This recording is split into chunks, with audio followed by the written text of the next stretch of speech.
नमस्कार शेतकरी बंधूंनो, कृषीराज माऊली यूट्यूब चॅनलमध्ये आपलं सर स्वागत. मी राजेंद्र काळे.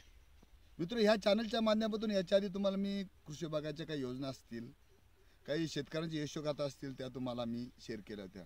आज आपण इगतपुरी तालुक्यातील काळुस्ते जे गाव आहे ते गावामध्ये आहोत. ह्या गावामध्ये महाराष्ट्र शासन कृषी विभागाच्या माध्यमातून एक 10-11 जणां शेतकऱ्यांचा एक शेतकरी बचत गट स्थापन केला आहे. तर त्यांनी एक ट्रायल बेसवर एक प्रोजेक्ट केलेला आहे ढोबळी मिरचीचा. तर त्याविषयी आपण त्या गटातील जे शेतकरी आहे त्यांच्याकडूनच थोडी माहिती घेऊया. आपलं नाव आहे? माझं नाव गोरख उघारे, राहणार मी काळुस्ते, इथलाच रहिवासी. तर आपण म्हणजे पहिलं कसं म्हणजे पाण्यावरती ओपनमध्ये भेंडी म्हणजे ढोबळी चालायची, पण आता ती काय होत नाही. तर मग आपण काय ट्रायल बेसवरती आहे ना, एक 5 गुंठ्याचं इथं आपण एक शेड नेट उभारलेलं आहे, जेणेकरून त्याला ₹1,00,000 खर्च आलेला आहे. म्हणजे टोटली सगळं आपल्याला खर्च आलेला आहे.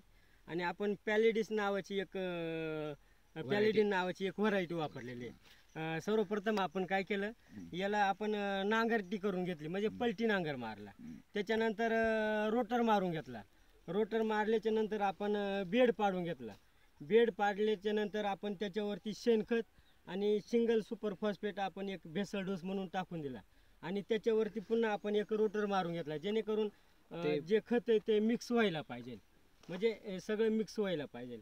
आणि हे त्याच्यावरती आपण नळी बंडल म्हणजे ठिबक आथरून त्याच्यावरती आपण मल्चिंग पेपर आथरलेले. आणि हे आपण पॅलिडिस म्हणजे नावाची एक व्हरायटी आपण याच्यामध्ये टाकलेली. आम्हाला घारे साहेब सांगा, तर साधारणतः तुमच्या जो बचत गट आहे हो आत्मांतर्गत स्थापन केला, बरोबर, त्याच्यातले किती लोक आहे तुमच्या गटामध्ये? आमच्याकडे साधारण 12 लोक आहेत. तर आम्ही 10 लोकांच्या ट्रायल बेसवरती केलेले. किती किती किती क्षेत्र केले? 5-5 गुंठ्याचे केलेले. 5 गुंठे. आता साधारण तुम्हाला सांगा, हे आता तुमचं बेड तयार करणं असेल किंवा तुम्हाला हे रोप आणणं असेल किंवा हा प्लॅस्टिक मल्चिंगसाठी कागद असेल, तर साधारणतः 5 गुंठ्याला तुम्हाला किती खर्च आला? 5 गुंठ्याला जर म्हटलं तर टोटली म्हणजे ₹1,00,000 आसपास आलेलं. ₹1,00,000. आणि आता साधारणतः तुम्हाला आता हे जे तुम्ही आता साधारणतः हे 5 गुंठ्यामध्ये तुम्हाला साधारण किती रोप याच्यामध्ये तुम्ही लावलेत? किती रोप? 1200 काडी बसली. 1200 काडी बसली. हा. आणि आज जवळजवळ किती दिवसाची मिरची झाली?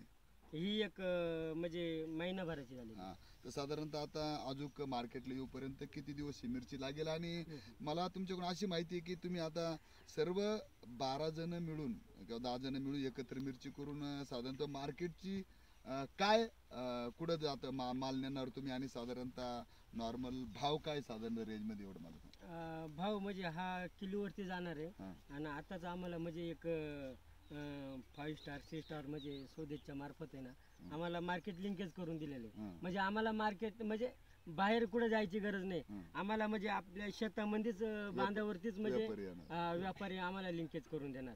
माल बघणार, क्वालिटी आणि केजी वरती माल घेणार. तर साधारणतः अंदाजे 5 गुंठ्यामध्ये किती उत्पन्न निघू शकते? आणि साधारणतः त्याचा जर आपण सरासरी जर रेट धरला तर किती उत्पन्न येऊ शकते साधारण? साधारण अंदाज 2-2.5 लाख रुपये निघायला पाहिजे अपेक्षा आहे.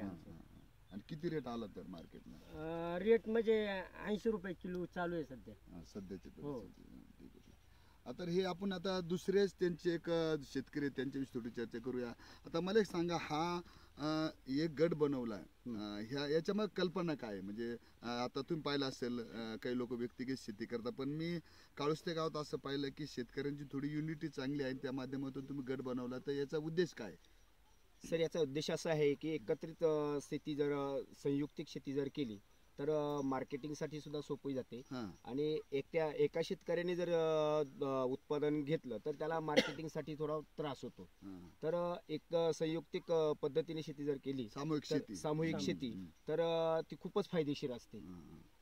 आता मला एक सांगा, आता तुम्ही साधारणतः हा जो ट्रायल बेसवर 5-5 गुंठे जर प्लॉट केलाय, आता याच्यामध्ये बघून जर तुम्हाला जर याच्यामध्ये चांगला रिझल्ट भेटला तर नक्कीच पुढे आम्ही त्याची लागवड वाढवणार.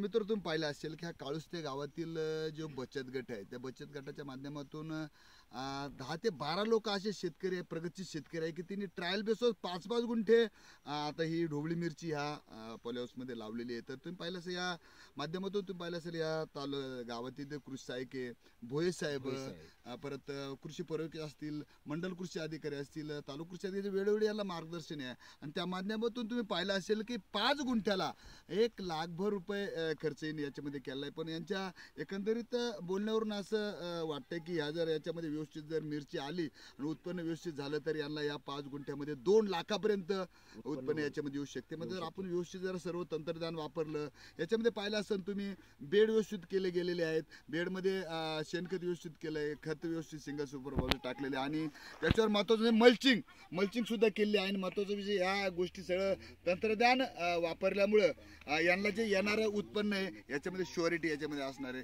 तरी मी महाराष्ट्रातील सर्व शेतकऱ्यांना विनंती करेन, आपण आता इगतपुरी जर तालुका पाहिला तर याच्यामध्ये तसं पाहता तंत्रज्ञान आता वापरलं जातं आणि हळूहळू असे शेतकरी नवीन तंत्र वापरलेले पुढे येत आहे. म्हणून मी शेतकऱ्यांना विनंती करेन, इगतपुरीतलं तर करेल, परंतु महाराष्ट्रातील नाशिक तालुका असो, नाशिक जिल्हा असो ते किंवा ऑल महाराष्ट्र शेतकऱ्याला विनंती करेन, मित्रो आज तंत्र शुद्ध शेती करणं गरजेचं आहे. तुम्ही मागच्या सारखी जर आपण पारंपरिक शेती केली तर आपलं आता काय होतं, आपण उत्पन्न काढतो पण आपल्याला भावाची श्युअरिटी नसते. परंतु हा एक असा बचत गट आहे याच्यामध्ये चांगल्या तंत्रज्ञानाने वापरणारे शेतकरी एकत्र आल्यामुळे यांचं चांगल्या प्रकारे उत्पन्न यायला करू शकतात. आणि त्यांनी स्पष्ट केलंय की 5 गुंठे जर आम्ही सक्सेस झालो तर 100% आम्ही प्रत्येकाला 1 एकर सुद्धा आम्ही मिरची याच्यामध्ये तयार आहोत. म्हणून सर्वांना विनंती करतो महाराष्ट्र कृषी विभागाच्या माध्यमातून की असे आता एकट्याने शेती चालत नाही मित्र, आता सामूहिक शेती करणं गरजेचं आहे. कारण तुम्हाला मार्केटला कुठं माल न्यायचा असलं सगळ्यांनी एकत्र न्याल तर तुम्हाला ट्रान्सपोर्टचा खर्च परवडतो, त्याच्यामध्ये सर्वांचा माल एकत्र गेला तर त्या मालाला भाव बी चांगला भेटतो. म्हणून पुन्हा सगळ्याला विनंती करेन मित्रो की तुम्ही ज्याप्रमाणे काळुस्याच्या शेतकऱ्यांनी हे आता थोडं प्रगतीचं पाऊल उचललंय तसं प्रत्येकाने कॅश क्रॉप की ज्याच्यापासून आपल्याला 2 पैसे भेटतील ते क्रॉप करायला पाहिजे असं मला वाटतं. पुन्हा एकदा महाराष्ट्र कृषी विभागाच्या माध्यमातून इथं ज्या शेतकऱ्यांनी याच्यामध्ये सहभाग केला यांचं हार्दिक अभिनंदन करतो. आणि त्यांच्या त्यांनी असंच अजून एक विषय सांगायचा राहिला साहेब, आम्हाला कृषी सहाय्यकांच्या मार्गदर्शनातून आणि स्वदेश फाउंडेशनच्या सहकार्याने आमच्या गावामध्ये एक आमच्या गाव लेवलवरती आम्ही एक कंपनी प्रोड्युसर कंपनी स्थापन केलेली आहे शेतकऱ्यांची.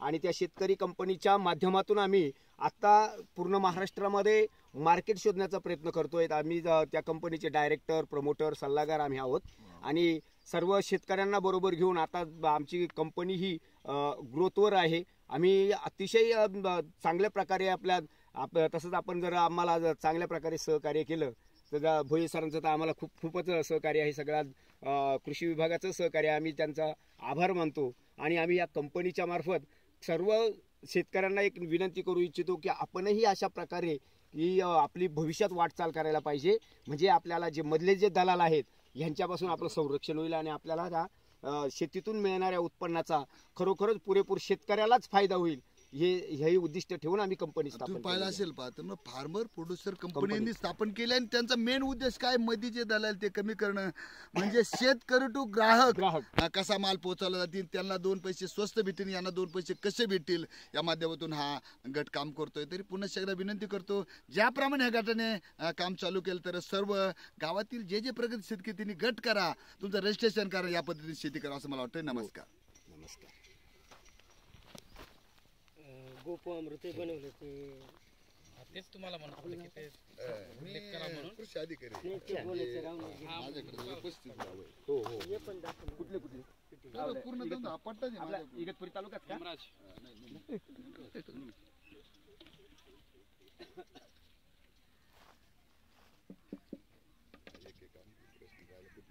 बरेचसे प्रश्न राहून गेले पण नाही, आता जास्त बी नाही चालणार. नाही जास्त नाही चालत. साईज पण लिमिटेडच पाहिजे, मोठं जास्त आहे की जास्त कोणी बघायला. तुम्ही मित्र पाहिलं असेल की आपण या शेतकऱ्याला एक प्रश्न आपण विचारू शकतो की तुम्ही साधारणतः MBS साठी आतापर्यंत कुठले खतं वापरले आणि सेंद्रिय खतं कुठले वापरले, जैविक खतं वाढले, त्याची थोडी चर्चा करूया. बोला सर. आपण ते ना म्हणजे सेंद्रिय म्हणजे विषमुक्त शेती कशी करायची या पद्धतीनंच आपण म्हणजे डायरेक्टली नाही होणार पण प्रयत्न करतोय.